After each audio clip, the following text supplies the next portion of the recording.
Jai Hind, Namaste, hello and a very warm welcome to UPSC for everyone. My name is Abhinav and in this video we'll be discussing the Hindu and Indian Express for the date of 21st of October 2020. Now the PDFs for important articles are available on my Telegram channel, the link to which is in the description column. And for your convenience, I have also added timestamps in the description. So if you want to skip to a particular news, just use that timestamp. And if you like our videos, then please subscribe to our channel and press the bell icon so that you don't miss out on any new videos that we post. Also, if you like our video, please give us a thumbs up. So without wasting your time, let us get started. So starting with the Hindu, just the headline, virus still around, PM cautions nation. So yesterday, the Honorable Prime Minister, he addressed the nation and he has asked everyone to exercise caution because the virus is not over yet and the vaccine is not with us till now. There should not be any sense of complacency, especially with the festive season coming up. So he has just asked us to be cautious. Then Punjab formally rejects farm laws. Important. So in order to counter the farm bills, the 3 farm bills that the centre passed, Punjab has also passed 3 bills which are there to negate those bills, and it has passed another 4th bill which is to make some changes to Code of Civil Procedure 1908 to stop attachment of property movable and immovable in case of contract farming for farmers having land less than 2.5 acres. Now these 3 laws, they basically criminalize any procurement of paddy and rice below the MSP. So let us see.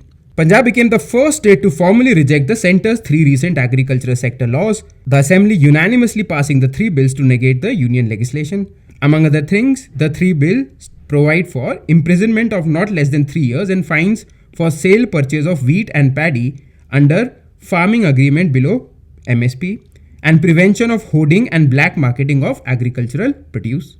A 4th bill, the Code of Civil Procedure Punjab Amendment Bill 2020, was also passed. It seeks to insert a provision for exemption of agricultural land not exceeding 2.5 acres from Section 60 of the Code of Civil Procedure 1908, which provides for attachment or decree of various properties movable and immovable. Given the farmers' apprehensions about this attachment, as a consequence of enforcement of farming contracts, the state government is seeking through the bill to give full exemption to small farmers and others from attachment or decree of land up to 2.5 acres. So basically this is to protect the small farmers who, if they get into contract farming, do not end up losing their land or property, both movable and immovable, under the contract farming law. Now, would these bills really make a difference? No, because these are bills under concurrent list. Now, under 7th schedule, you have 3 lists: union list, state list, and then concurrent list. Now, union list consists of all the subjects on which only the Union of India can make laws, that is the central government can make laws. Then the state list comprises of the subjects on which the states can make exclusive laws. For example, law and order, they are in the state list. Then comes the concurrent list, some subjects over which both the center and the state can make laws. Now, under Article 254 Clause 2, if a state makes changes to a central legislation on a subject that is in the concurrent list, then it should get the presidential assent. Now, in case of Punjab, first of all, the bills they have passed, it has to be given assent by the governor. Now again, governor is the agent of center at the state level. So first of all, the governor won't be giving the assent, and even if he gives the assent, they would have to get the assent of the President of India, which is not going to happen. So in the end, this is going to be a symbolic political statement and nothing more. Then FDI blooms in COVID-19 gloom. So basically, during this April and August, a new record has been set for FDI inflows, both for equity FDI and total FDI, even if you look at them separately. And there are many causes. For example, the ease of doing business that has improved in India, plus then the investment by players like Google in Reliance, $4.5 billion investment there was by Google into Reliance Jio. Then FDI into the real estate sector, and also reinvestment by existing players in the supply chain in the light of the COVID situation and the problems that they face. So all of this has led to record FDI inflows ever for the period April to August in any financial year. So let us quickly look at it. So both total FDI and equity FDI. Now total FDI would be having equity FDI plus reinvestment plus other capital investments that are made. So that is total FDI, and equity FDI is basically the FDI into shares of any company. Now if any foreign company buys more than 10% equity in any Indian company, that is known as equity FDI, right? So both total and equity FDI have been highest ever for 5-month period this fiscal. The increased FDI is a result of FDI policy reforms, investment facilitation, and ease of doing business. This is what the Commerce and Industry Ministry has said. The total FDI inflows include fresh equity investments as well as reinvested earnings of foreign investors and other forms of investment capital. So total FDI would be equity FDI plus reinvestment earnings plus other forms of investment capital, right? Now these are figures. I'm not going to tell you. You can just read them. These FDI flows were boosted by investments into Jio platforms, Reliance Industries telecom subsidiary, from global investors like Google that bet $4.5 billion in the venture. Then there have been a lot of private equity investments in real estate sector. Moreover, several existing foreign investors have realized the need to ramp up local supply chains after the pandemic. Now these are all the reasons why we have experienced record FDI for this period, April to August, this fiscal. Then government increases poll spend ceiling by 10%. So EC, the Election Commission of India, recommended and the Law Ministry has raised it by 10%. Now these ceilings have been raised for both the legislative or the assembly polls and also the Lok Sabha polls. Now different states have different limits, right? So they all have been increased by 10%. The Law Ministry has increased the ceiling on poll expenditure for Assembly and Lok Sabha elections by 10%. Last time the enhancement was in 2014, just ahead of Lok Sabha polls. The move follows recommendation by Election Commission of India in view of curbs because of COVID-19 pandemic. The ceiling on poll expenditure varies across states. Bigger states with bigger assemblies have bigger expenditure limits, and smaller states have lower ceiling on poll expenditure, right? So this is all about it. Wildlife Institute of India, scientists anxious about potential funding cut. So if you remember, we discussed an article from the Indian Express yesterday, which was talking about the expenditure rationalization panel of Government of India. So it has come out and said that the autonomous institutions under the MOEFCC, they need to be clubbed and some need to be shut down. So that is the reason why these scientists are anxious about potential funding cut. Now coming to page 6, editorial. Offset dilution in defense, a flawed policy turn. Now this is again heavily opinionated. They have given their opinions, no issues, but they haven't given credible sources of why they are forming their opinion. They haven't given a proper source. For example, I told you yesterday how the Hindu conveniently filtered out a crucial piece of information from that survey, right? So these people haven't given any source. So that is why I'm not discussing. Some points are worth mentioning. So they will be in the PDF so you can read them. This one, heckler's veto. So this is basically about the Tamil superstar Vijay Sethupathi, who was going to play the role of Muthaiya Muralidharan in his biopic. But then he had made some statements and there was a controversy. And finally, Mr. Muralidharan asked Mr. Vijay not to risk his career by acting in that movie. So it is all about that, right? So again, then there is opinion, and opinions are dime a dozen in our country. So that is why I'm not getting into it. Then the triumph of hope. This is about the New Zealand polls. We have discussed it, so nothing new. You can read this. Now this editorial is exceptionally good. When I mean exceptional, I mean exceptionally good. It is about the startups. So this is again one of those rare editorials or articles where every line is worth something, right? There are a lot of examples of good startups in India. And if you remember, we discussed some time back an editorial from the Indian Express about artificial intelligence. So this one is about startups. It does touch upon some startups using the artificial intelligence. Many examples in this. So we will be discussing this one. Rest, you can leave everything. This is the best editorial today. And this is not just your current affairs. This can be very good tool for your paper 3 GS startups. Very good editorial. It lists the potential of startups in India. Then it tells all the schemes related to startups in India. So at one place, you will be getting all the schemes, right? So let us look at it. Innovations rearrange existing elements into permutations and combinations that benefit society. And this is entirely true if you look at any innovation. For example, you look at Uber, the cab company. What did they do? There were many cabs running. They just used the technology and they provided a platform, right? It helped them and it helped the society. So any innovation involves a rearranging existing elements into different permutation and combination. This editorial starts with giving the example of Brahmagupta, who had invented or innovated zero, and his book was Brahmafuta Siddhanta, right? Here he made some statements. If you want, you can read that, right? Then this editorial tells that the Indian innovation of zero fundamentally reordered history, and that is completely true. Had there been no zero, the world as we know it would have been entirely different. Even the medium of communication, you are watching me on YouTube and hearing my voice, it is all based on 01010101, right? Had there been no zero, the world would have been entirely different. The novel coronavirus pandemic provides opportunity for similar reordering of posterity, and this is a chance for India to make innovations. Now, role of innovation. Now, very beautiful examples.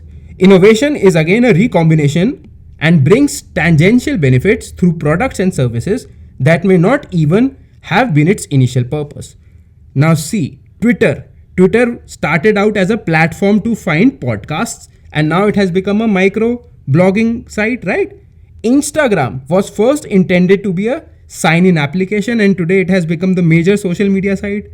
CRISPR, which got the Nobel Prize for Chemistry this year, its research was partly used for fixing problem in yogurt industry, and see the far-reaching consequences and implications this research has had. Even our latest Feluda testing kit for coronavirus, that is also based on CRISPR, and that is a very cheap method and very efficient method. So it started with the yogurt industry, and see how many applications. The realistic potential of technology for India resonates in Amara law, named after Roy Amara, a Stanford computer scientist, who said that people tend to, very important, this law you can quote anywhere, Amara law, that people tend to overestimate the impact of a new technology in the short run, but underestimate in the long run. Just imagine, Twitter would have never thought that they would become a microblogging site. Instagram was just trying to be a sign-in application. So you never know what happens in future. You just have to work. And that is what it is saying, that in the short run, people overestimate the impact of technology, but in the long run, they underestimate. And this is Amara law. Now, what are the favorable conditions in India in terms of innovation and for startups? India is a fertile ground to be technology-led innovation garage. It is the fastest growing country in terms of internet usage. If you remember, when we discussed the ed startups day before yesterday, we also got some figures about the internet penetration in India, right? With over 700 million users, and the number projected to rise to 974 million by 2025. And the JAM Trinity, Jan Dhan Aadhaar Mobility, has 404 million Jan Dhan bank accounts with 1.2 billion Aadhaar and 1.2 billion mobile subscribers. So see, we have already got this infrastructure, this digital infrastructure in place. There is a potential to add over 957 billion to India's GDP. If you remember in that AI editorial of the Indian Express, we discussed this by 2035 with artificial intelligence, according to a recent report by Accenture. Now, how India is approaching this? Innovation in India is being structured around the triad of collaboration, facilitation, and responsible regulation. So, three pillars: collaboration, facilitation, and responsible regulation. And it is advanced by cross-disciplinary collaboration. Now, startup disruptions. Now, this is full of examples of exceptional startups in India who got awards during the Digital India Atmanirbhar Innovative Challenge. Some you have already heard about. Chingari with its video communication tools. If you have time, please try and explore these apps. These are India made apps, and try to use these apps. Map My India with its elaborative maps. Logically with its news delivery features. They are becoming household names. Setu, true to its name, is building a bridge to bring banks to people. It has an application programming interface which allows customers to make small ticket payments without going to bank. See, such beauty. Yelo is offering neo-banking payment and money transfer service online for workers in the gig economy. See, very, very important. We also discussed the gig economy, right? Cure uses AI for healthcare diagnostics in rural India, tackling challenges such as tuberculosis and now COVID 19. So, see, whenever there is a problem, you have to reconfigure your mind. Problem means opportunity. Every big innovation, every big company in the world started with solving a problem. And as an officer, your job is to solve problems for the society. So, never let problems bog you down. Whenever there is a problem, there is a solution, and in the solution lies an opportunity. And these startups are proving that. Niramai, or non-invasive risk assessment with machine intelligence, uses an AI-based thermal imaging portable tool that carries out non-invasive breast cancer screening for women for early detection. See, such a beautiful thing. And this intervention is of great importance as an estimate suggests that 1 in 2 affected women in India die due to late detection. So they are not only making money, but they are also saving lives. Gramophone offers information from mandis, advice on soil and crop health, and access to agricultural inputs via micro entrepreneurs to farmers in Madhya Pradesh, aiding their operation efficiency. And these two we have already discussed in the AI editorial, right?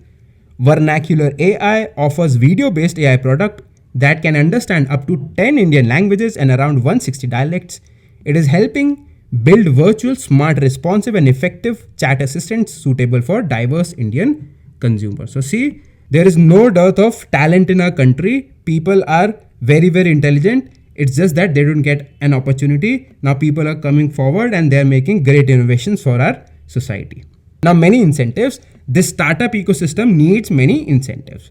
Innovation needs risk capital in terms of resources and psychological security for researchers. It needs an environment where it is safe to fail. The government has been building comprehensive framework to this and now all the government schemes. It is incentivizing research and development with several schemes such as, now these are all the names. I would suggest that you on your own end do some research and get 2 or 3 lines about each scheme and make them a separate note because that would help you.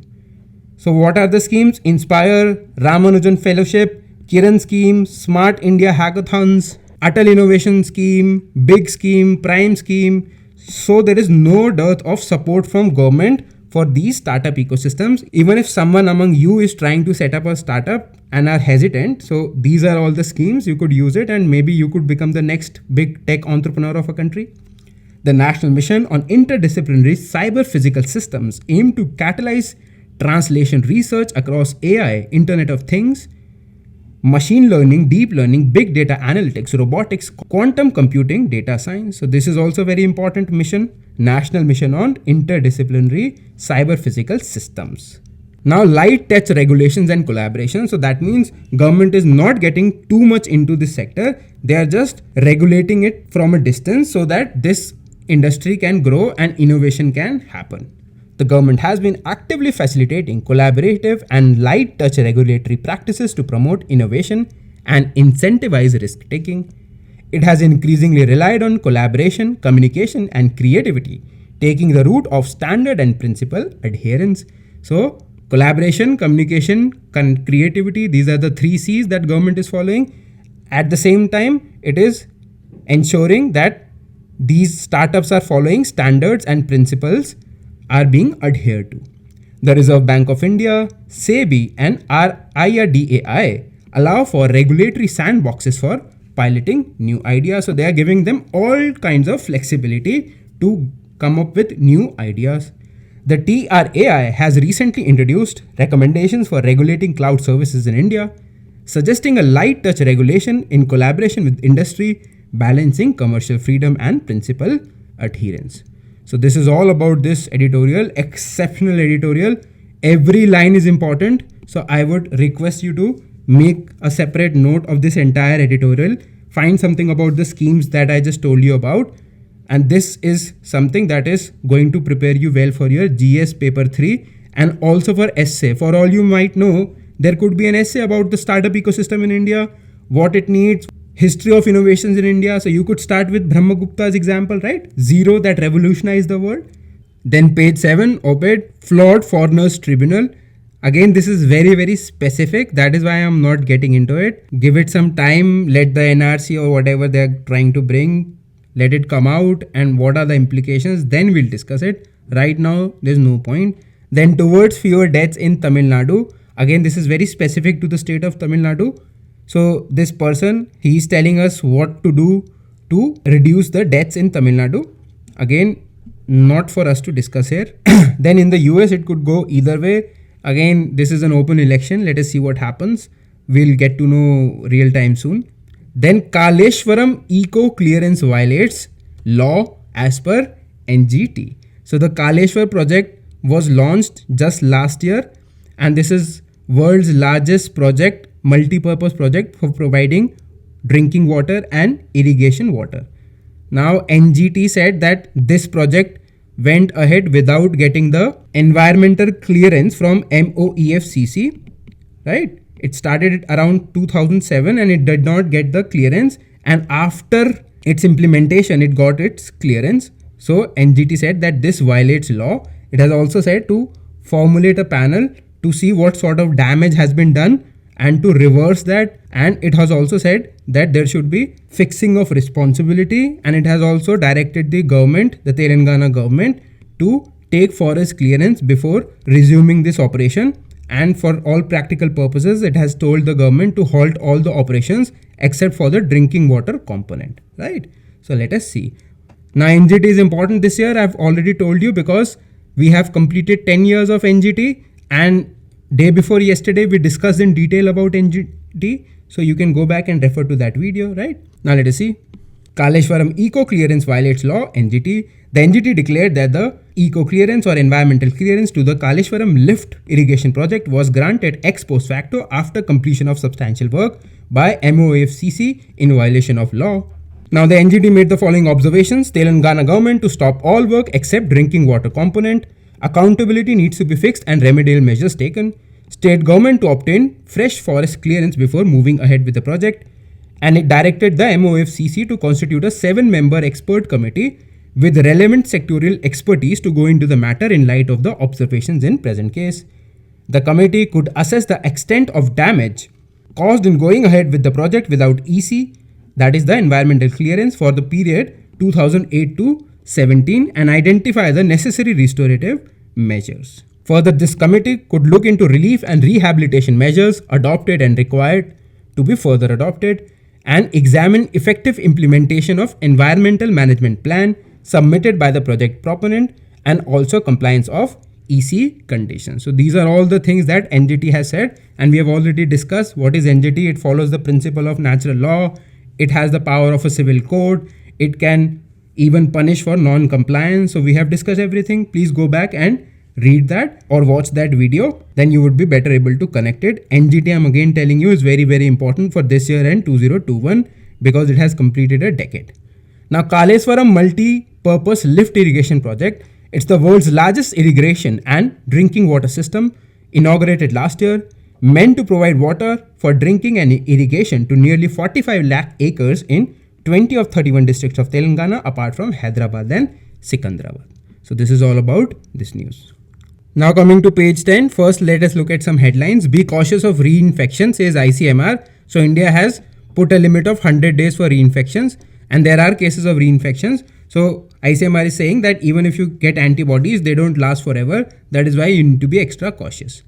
Then India replies to UNHCR chief's criticism. So the chief of UNHCR criticized the action that India took against the NGOs, right? But I will not be discussing anything about UNHRC till the time it has Pakistan, China, Cuba and Russia on its board. And these are the people who are calling shots. So UNHRC is nothing but another compromised body of UN. So whatever it says about India, you just take it with a bucket full of salt, especially a body like this where China and Pakistan are calling the shots, right? So I will not discuss anything about what they say. Interestingly, India has given them a sharp reply.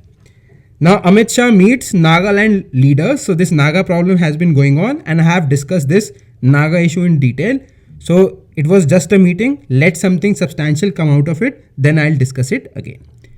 Then Feluda test to be available by October 31st. Now I have discussed this before as well. I will discuss it again. Feluda test is basically based on CRISPR-9 technology. So this is about the Feluda test. A COVID-19 test kit named Feluda, developed by Delhi-based CSIR Institute of Genomics and Integrated Biology, is quicker and cheaper. A lowdown on the test. It is a paper strip. You have to give your saliva or blood sample, preferably your saliva sample. If there are 2 lines, that means it is positive, and if it's 1 line, that it means negative, right? So 2 lines for a positive result and 1 line for a negative result. This is expected to cost between 500 and 600 rupees. And again, it has a sensitivity of 96%. So sensitivity means that all positive samples return positive results, and 98% specificity, that means all negative samples return negative results. So this is very, very accurate. Types of sample, either saliva or blood, but saliva is preferred for testing. Turnaround time, this kit takes 45 minutes to give a result in comparison to the RT-PCR kit, which takes around 1.5 hours, right? And this is very, very cheaper, because for RT-PCR, the machine is about 25 lakh rupees. And for this Feluda kit, it is only this paper strip, and it is very cheap, right? The test still requires a nasal swab to be collected and sent to a lab, but it is quicker than the gold standard, which is RT-PCR, and does not need the expensive RT-PCR machine that can set back a lab by 25 lakh rupees. Now Feluda, that stands for FN-Cas9 Editor Limited Uniform Detection Assay, unlike antigen tests, in that it uses CRISPR-Cas9 based system, and it is therefore more accurate in detecting viruses. So this Feluda test is important for PT purposes, and also those who are writing mains this year, they can use the example of Feluda. Government refuses to give details of CIC applicants. So 2020 is the 15 years of passing of the RTI Act, right? And we have discussed RTI twice in detail, the editorials. We discussed the functions and everything, the vacancies, including the vacancy in CSC since August, right? And we also saw how since 2014, none of the members in Central Information Commissions have been appointed without intervention of courts. And we saw some states like Tripura where the Information Commission is totally defunct. So we have discussed everything about this RTI and how it is functioning in India in the current state, right? Now this article is telling us that DOPT has come out with notification for applications to the post of CIC. So let us see. The DOPT received 139 applications for post of Chief Information Commissioner, which has been vacant for almost 2 months. Despite a Supreme Court order to make such information public, it has denied an RTI request seeking the details about the candidates, search committee members, and shortlisting criteria. It cited Section 81J of RTI Act 2005, which aims to protect privacy unless larger public interest is involved. So this is all about this news. You can use it as an example about transparency and working of the RTI Act. Another funny news about China. China opposes India-Taiwan trade ties. So China thinks that it owns the world. This is Mr. Zhao Lijian. He's known as the Wolf Warrior because they are all aggressive diplomats and they are engaging in very non-diplomatic behavior, right? So Chinese diplomats are known as Wolf Warriors for their statements both in person and also on Twitter, right? Now, since China is messing with us, we have started increasing our relationship with Taiwan. If you remember, we discussed an article where news channels and there were posters about the National Day of Taiwan, and then China wrote letters and emails to news channels in India. The Ministry of External Affairs reacted sharply saying that Indian media is free and it covers all the issues on which it feels like, right? It is a merit-based media. That's what MEA said. Then a BJP member, Tajinder Singh Bagga, he posted some poster outside Chinese embassy congratulating Taiwan, and that perturbed China. Then it complained, then those posters were removed. So now China is saying that India should not have any trade ties with Taiwan. China said it would firmly oppose any official exchanges between New Delhi and Taipei because this BJP member, he posted Happy National Day posters outside Chinese embassy. The posters were taken down following the complaint. The posters followed a note by Chinese embassy to around 250 journalists asking them not to refer to Taiwan as a country or nation. We have discussed all of this. The MEA responded to the note saying that there is free media in India that represents issue that they deem fit. Now this headline, Quad group should eventually become formalized. So USA is pushing to formalize Quad. Right now Quad is sort of informal, even though we are going to conduct the Malabar with Australia. But Quad has not actually come out and said anything substantial about their charter. All they're saying is that they want to ensure freedom of navigation and communication in the Indo-Pacific region and peace and whatnot. But US under Mr. Trump, they're pushing for formalization and a strong document from Quad. Now, hybrid model of smart fence being tested along the LOC. So this LOC, that is the India-Pakistan border. It is a very long border. It is not possible for our defense personnel to be present at every spot of the border. So we came up with a plan. Basically, it was a 5-tier plan for monitoring the border, and it involves smart fencing. Now, smart fencing means electrification, then use of cameras, then use of LiDAR, use of IR, infrared, then satellite use. All of these things are included in it. But because of the high costs, now they are going for a hybrid model, right? So let us see. The army has significantly improved its electronic surveillance along the LOC to check infiltration. Work on converting the existing border fence into a smart fence integrated with several sensors is underway. There is a rethink on converting the entire fence over 700 km stretch into a smart one due to high cost. A hybrid model is now being adopted. The fence will be integrated with LiDAR, light detecting and ranging sensors, infrared sensors and cameras among others. While the multi-tier and anti-infiltration grid remains in place, the first tier has been strengthened and troops have been given drones, both big and small, to monitor the ground. So this is what we are doing, and this is important for your paper 3, GS paper 3, border management. Now again, a cruelty of life. China super rich got 1.5 trillion richer during pandemic. As per reports, the country now has total of 878 billionaires. But who will make China pay? Even with the most conservative estimates, the pandemic has cost the world economy around $9 trillion. So we are footing the bill for China's mistakes. Just imagine, would you do that? Would you pay a bill for your neighbor's mistake or for someone else's mistake who you do not know? And this is what China is making us do.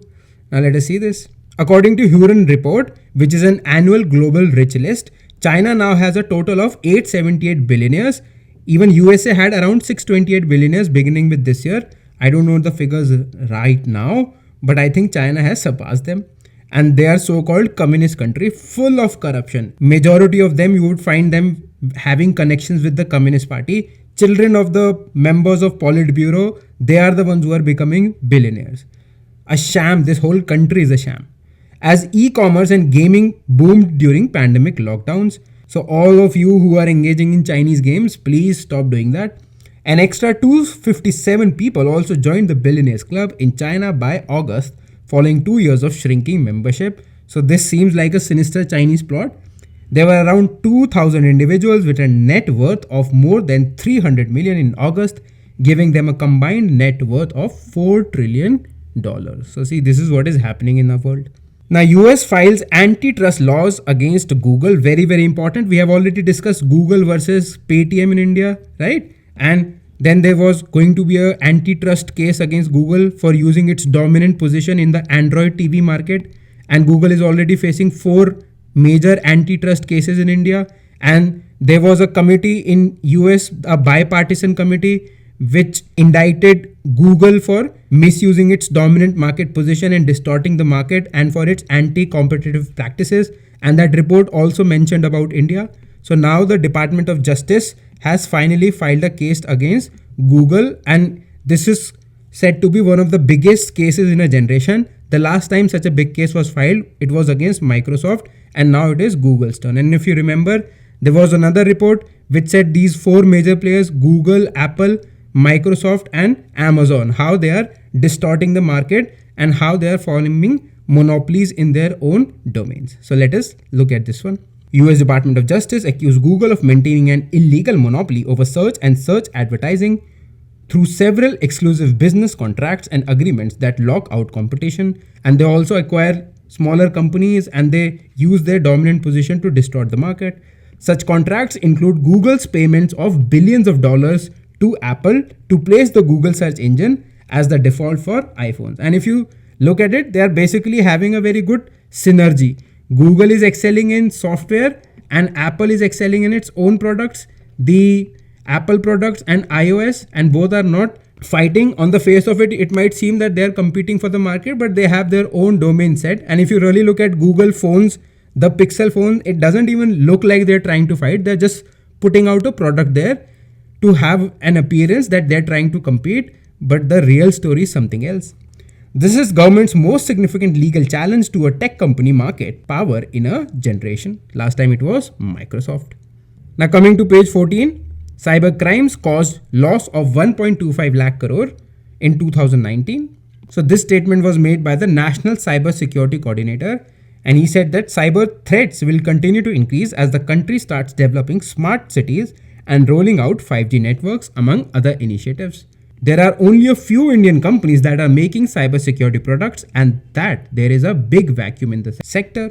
So there is a big opportunity for anyone who's seeking to make a name in the cybersecurity domain. So this is about the Hindu. Now let us move to the Indian Express. Now the front page, Punjab Assembly rejects centre's farm laws. So I've already discussed, and what the bills really mean, I've already discussed it with you. Then multiple IDs will be used to give COVID vaccine government. So yesterday there was an article which said that government will be using the NDHM digital ID, that is the National Digital Health Mission ID, to give COVID vaccines. So that led to some statements. So now government has come out and clarified that multiple IDs including Aadhaar would be used to give this vaccine. Again, the purpose of using IDs is to ensure that there is no black marketing or distortion of vaccine, right? Then again, page 7, UN rights chief slams FCRA, used to stifle NGOs, government reacts sharply, never discussing UNHCR, right?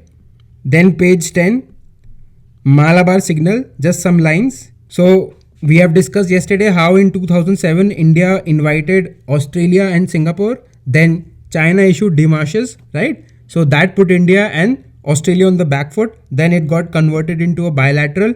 Then under UPA, due to pressure of the left parties, this Malabar exercise was cancelled and it was again revived in 2015. So this is what it is telling. Let us quickly look at it.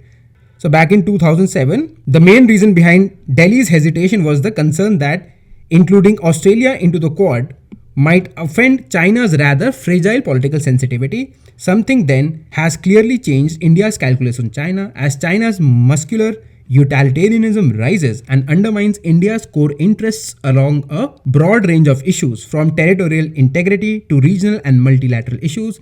Delhi has had no option but to reconsider its strategic deference to Beijing. Now this is very, very surprising that Indian Express has written something favoring Government of India. China's Ladakh aggression this spring was possibly the last straw. The last time Australian naval ship joined Malabar was back in 2007, when it was a 5-nation exercise involving India, Japan, Singapore and Australia and USA. Until 2007, Malabar was an annual bilateral exercise with the US Navy that was launched in 1992. But multilateral exercise in the Bay of Bengal produced vehement protests from China, CPIM and the left parties, which formed a sizable part of UPA coalition, demanded an end to the exercise.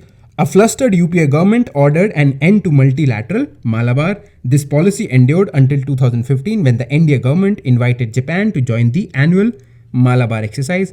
It has now taken the next step towards Quad military engagement. Delhi has no interest in bringing the Quad partners into India's territorial battles against Beijing. It is about expanding India's bilateral security ties with Australia, whose potential is immense. The military Quad is above all an important part of building a sustainable Indo-Pacific coalition that is capable of addressing the massive strategic imbalance generated by the rise of an aggressive Chinese party state. So some good lines, some background to this, right? Now page 15 explained what's in India-US defense deal. So if you remember in yesterday's video, we discussed about Becca, Comcasa and Lemoa. In the upcoming 2+2 meeting, 2+2 is defense plus foreign ministers of both the countries would be meeting. They would be trying to finalize the BECA agreement, and US is pushing for formalizing and signing the BECA agreement before the change of administration or before the elections in the US, right? Now this explainer explains BECA, Comcasa and Lemoa very simply. So let us look at it. Now what would BECA do? It would enable India to access the geospatial data from America, and it would increase the accuracy of our navigation system and also for our missiles and armed drones, right? So what does it really mean? That just like an Uber cab needs a good GPS to reach its destination quickly and efficiently, Becca will provide Indian military systems with a high quality GPS to navigate and missiles with real time intelligence to precisely target the adversary. So, this is very, very important, and that is the relevance of Becca. Rest about Becca we discussed yesterday, right? Geospatial data, geospatial intelligence, and enhance the accuracy of automated systems and weapons like missiles and armed drones, right? Then what are the other two agreements? LEMOA. LEMOA is about Logistics Exchange Memorandum of Agreement.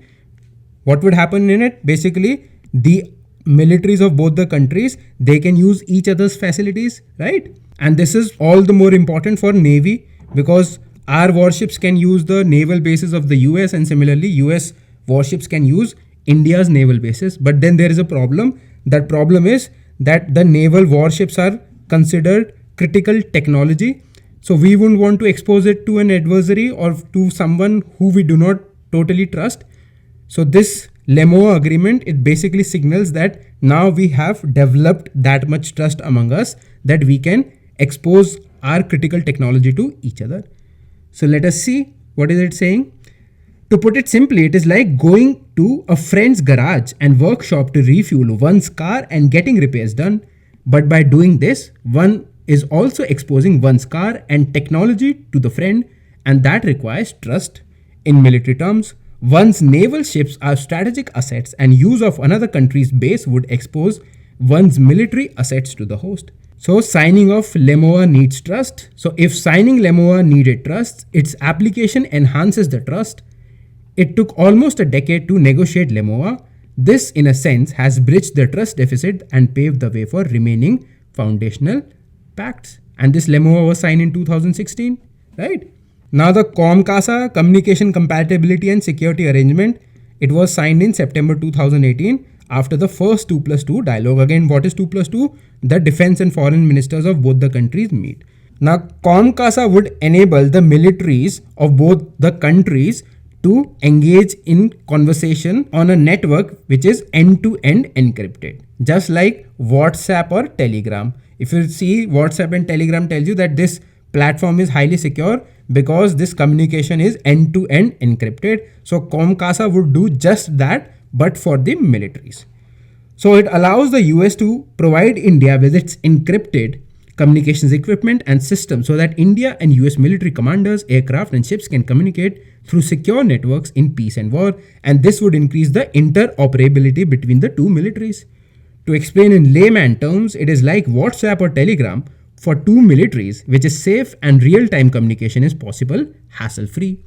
COMCASA paved way for transfer of communication security equipment from the US to India to facilitate interoperability between their forces and potentially with other militaries that use US origin systems for secure data links.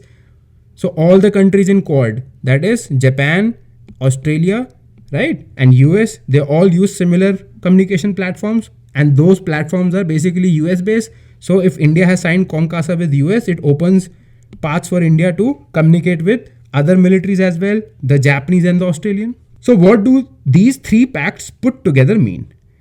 LEMOA means one partner trusts the other enough to expose its valuable assets. COMCASA means one is confident that it can rely on encrypted systems to connect the two militaries. And BECA means it can share highly classified information in real time without fear of being compromised. So this is the whole gist of it. All this signals the level of trust that has developed between the two countries and their militaries faced with an increasingly aggressive China. Now, what does this mean in the context of ongoing border standoff? So this tells us that even during the 60s, after the 1962 war, there was increased cooperation between US and India. This agreement again would give us access to US satellites and sensitive systems to monitor the entire LAC. These conversations have facilitated information sharing between security, military and intelligence branches of the two countries, almost reminiscent of the Indo-US cooperation of the 1960s, especially after the 1962 war. The cooperation includes sharing of high-end satellite images, telephone intercepts and data sharing of Chinese troops and weapons deployed along the LAC. Sources said New Delhi is watching the Chinese movements in all sectors of the LAC. The Indian Defence Establishment has also enhanced capability with some American equipment. The armed forces have used at least 5 American platforms at the LAC, C-17 Globemaster III for military transport, Boeing's Chinook CH-47 as heavy lift helicopters, and Boeing's Apache as tank killers, and P-8I Poseidon for overland reconnaissance, and Lockheed Martin's C-130J for airlifting troops. So these are the American equipment that we are using along the LAC. See, whenever we take equipment from other country, there are some conditions in what situation it can be used and in what situation it cannot be used. For example, if USA and China were very, very good friends, then USA would have ensured in the agreement through which we bought these defense equipment that they would not be used in case of aggression or in case of problem with China. But that is not the case, and it could open way for other imports for India and use of other critical technologies, right? Now, with these key defense pacts in place, cooperation can happen in more structured and efficient way rather than episodic. Is there a catch in all of this? Yes, because US wants to wean away India from Russia. US does not want that India should buy S-400 air defense system. But India is mired by its own problems. We have our own pragmatic defense considerations, right? So the US wants India to move away from the Russian equipment and platforms as it feels this may expose it to technology and information to Moscow. So far, India is going ahead with purchase of S-400 air defense missile systems from Russia. And this has been a sticking point for American interlocutors. For its part, India is wary of America's deep-rooted ties with Pentagon and Washington's dependence on Rawalpindi for access to Afghanistan as well as its exit strategy. So we also need to have our options. We cannot put all of our eggs in a single basket because, like again I told you, the foreign policy is run by pragmatism, not by emotion. So it could happen at any time that for some strategic purpose, US may dump India. So we need to have our partners. So that is why we cannot dump Russia, because if you compare Russia and US, Russia has been long standing partner for India. So this is about this explainer. Now, how to grow hing in Himalayas? Nothing important here. You can read it. It is very simple. Basically, it is trying to tell us that scientists from CSIR, Institute of Himalayan Biosource, they're trying to grow hing in the Himalayas. Why? Because there is need of hing in India. We import a lot of hing here. So we want to grow it here. So basically, why Himalayas? Because of the conditions under which the hing grows. So this is what it has told. So nothing much to discuss. You just read it. If you're not able to understand it, write it in the comment section. Maybe in some other video, I will cover this. See, these are the conditions. So there is nothing really to discuss here, right? Then again, US Justice Department files landmark antitrust lawsuit against Google. So the lawsuit I've discussed, what is Google's defense? Google has defended its practices at the congressional hearings and other forums. And if you remember, at these hearings and forums, the response of Google was evasive. It says it does not have a monopoly on search, pointing out that around 50% of shopping searches happen on Amazon. So there Amazon is a giant. It also argues that it deals with phone manufacturers are not illegal because they do not actually prevent users from accessing other search engines if they want to. China tells US to stop meddling after exiled Tibet leaders visit. So now USA is entertaining Tibetan leaders, and USA has also appointed a special representative for Tibet after a very, very long time. So again, they are going to hit China where it hurts the most. If it gets into something big, I will surely discuss. And in a previous video, I've already discussed the importance of Tibet, right? So folks, that is all for this video. Thank you for watching. If you like our videos, please subscribe to our channel. Also press the bell icon so that you don't miss out on any new videos. And please give us a thumbs up if you liked our videos. Also, connect with us on our Instagram page, UPSC for Everyone. And please connect with us on our Telegram page where you can access the PDFs of the videos that I'll be posting daily, right? So see you next time. Till then, stay happy, stay safe, and have a great day. Namaste and Jai Hind.